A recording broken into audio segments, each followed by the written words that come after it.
Baik, terima kasih atas waktu dan kesempatan yang diberikan kepada kami kelompok 6 untuk mempresentasikan hasil materi kami. Materi kami membahas tentang ilmu pendidikan sebagai ilmu pengetahuan.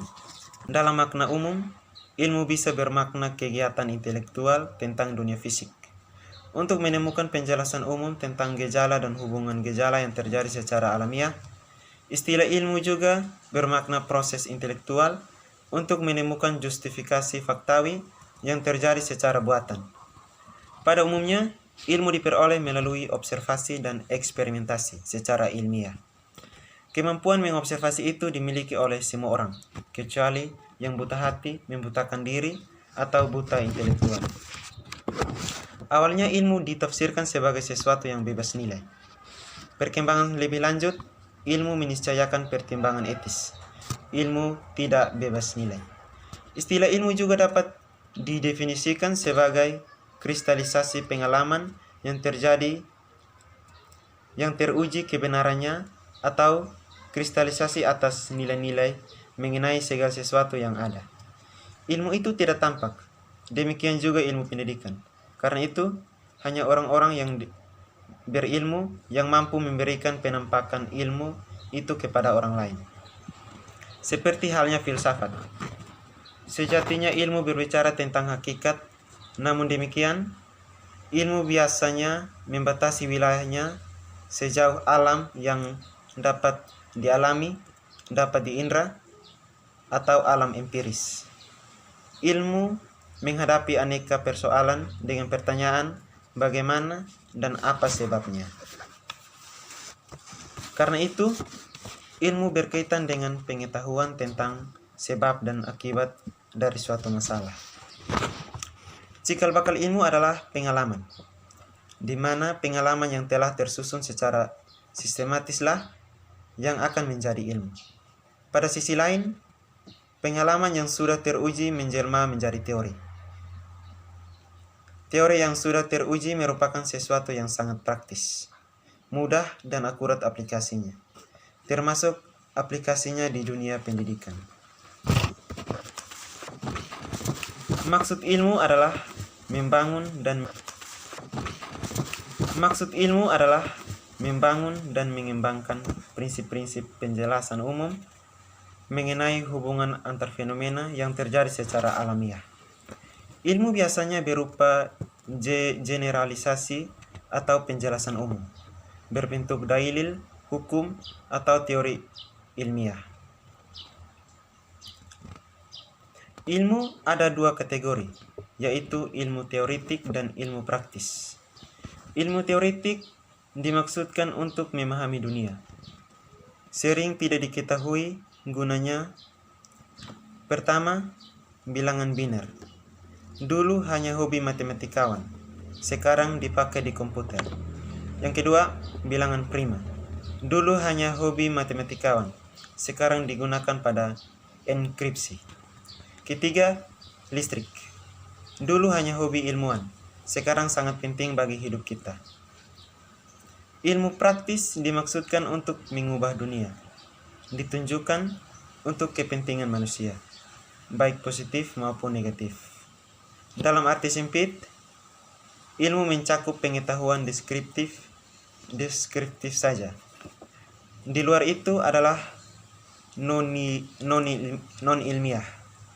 Dalam arti luas, ilmu mencakup semua pengetahuan, termasuk matematika dan filsafat. Kategori ilmu disajikan sebagai berikut. Kategori kekinian. Yang pertama, ilmu budaya, ilmu sosial, ilmu alam, ilmu eksakta, ilmu sosial, ilmu humaniora. Yang berikut, Jean Piaget. Yang pertama, nometetik dalam kurung hubungan tetap. Yang kedua, historis dalam kurung rekonstitusi realitas. Yang ketiga, legal dalam kurung kewajiban obligasi. Yang keempat, filosofis dalam kurung evaluasi kritis.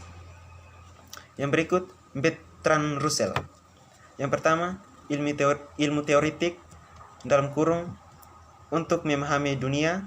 Yang kedua, ilmu praktis dalam kurung untuk mengubah dunia. Baik, mungkin ini saja dari saya. Terima kasih. Baik, terima kasih atas waktu dan kesempatan yang diberikan. Saya akan melanjutkan materi ancaman kematian ilmu pendidikan. Memasuki era mazhab yang di bidang studi ilmu pendidikan mengalami ancaman yang luar biasa dahsyat. Aneka program studi yang tergabung dalam ranah ilmu pendidikan adalah sosiologi, administrasi atau manajemen pendidikan, filsafat, kurikulum dan pengajaran atau kurikulum teknologi pendidikan, pendidikan luar sekolah, dan sejenisnya. Diberangas habis di banyak perguruan tinggi.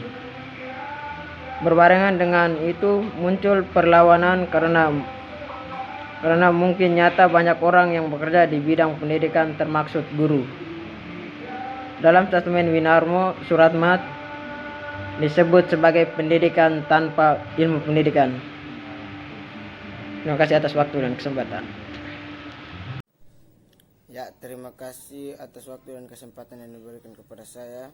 Saya akan membawa materi yang ketiga yang berjudul ilmu dan keterampilan kependidikan. Ilmu pendidik adalah ilmu yang mempelajari serta memproses pengubahan sikap dan tata laku seorang atau kelompok orang dalam usaha mendewasakan manusia melalui upaya pengajaran dan pelatihan. Ilmu pendidik juga bermakna proses, cara, dan pembuatan mendidik. Mendidik itu sendiri berkaitan dengan upaya meningkatkan pengetahuan, pengertian, kesadaran, dan toleransi pada diri pembelajaran. Mendidik juga dimaksud untuk meningkatkan question skill dan kemampuan menganalisis fenomena kependidikan. Ilmu pendidik menjadi basis dasar setiap perilaku kependidikan dan terutama pembelajaran dalam rangka membangun kedewasaan individu dengan sistem, prosedur, dan substansi yang benar secara manusiawi. Meningkatkan dan mengembangkan kedewasaan individu melalui pendidikan sejatinya adalah pengubahan sikap dan tata laku seseorang. Pemikiran ini bisa salah jika diafirmasikan sepihak, misalnya dari sisi pandang semata, masyarakat semata, atau siswa semata. Pemikiran mengenai perubahan perilaku harus jelas. A. Dengan cara seperti apa dan oleh siapa. B. Sesuai dengan keinginan siapa. C. Untuk memperoleh keuntungan bagi siapa. D. Atas dasar keragaman atau keberangan seperti apa. E. Dan sebagainya. Praktik kependidikan harus dikaitkan dengan fenomena kontekstual. Meski universitas sangat menonjol di dalamnya, karenanya untuk memberikan arahan bagi para guru atau pendidik, penjabaran tentang ruang lingkup materi pendidikan sangat diperlukan. Penjabaran materi pendidikan itu mulai tentang perubahan dalam transformasi ke arah kemajuan. Substansi pengajaran dan pembelajaran meliputi ilmu, pengetahuan, budaya, keterampilan, nilai, dan sikap integrasi sekolah dan kependidikan.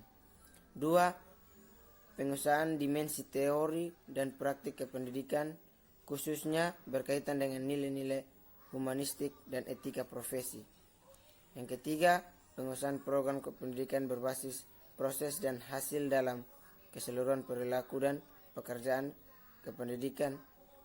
Yang keempat, pengusahaan metode proses pengembangan kegiatan belajar mengajar berdasarkan perseptif lintas kurikuler secara aksiologis dengan menggunakan perangkat teknologi.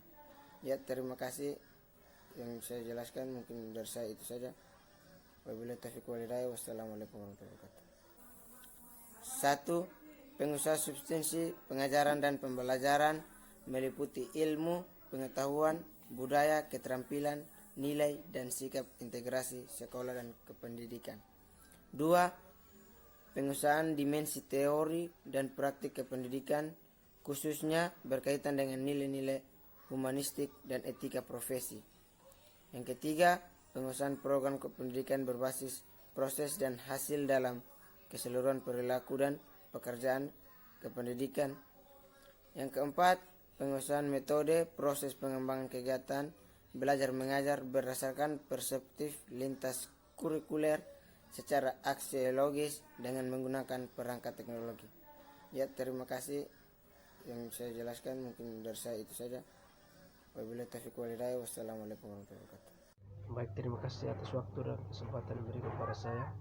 Saya akan membawakan materi yang keempat tentang ranah ilmu pendidikan. Ilmu pendidikan esensinya adalah ilmu yang digabung, dikembangkan, dan diaplikasikan di dunia pendidikan. Awalnya, tindakan pendidikan ditafsirkan sebagai aplikasi praktis semata. Belakangan, ilmu pendidikan telah berkembang sebagai disiplin ilmu yang mematang serta dengan ilmu-ilmu lain dilihat dari prosedur dan strategis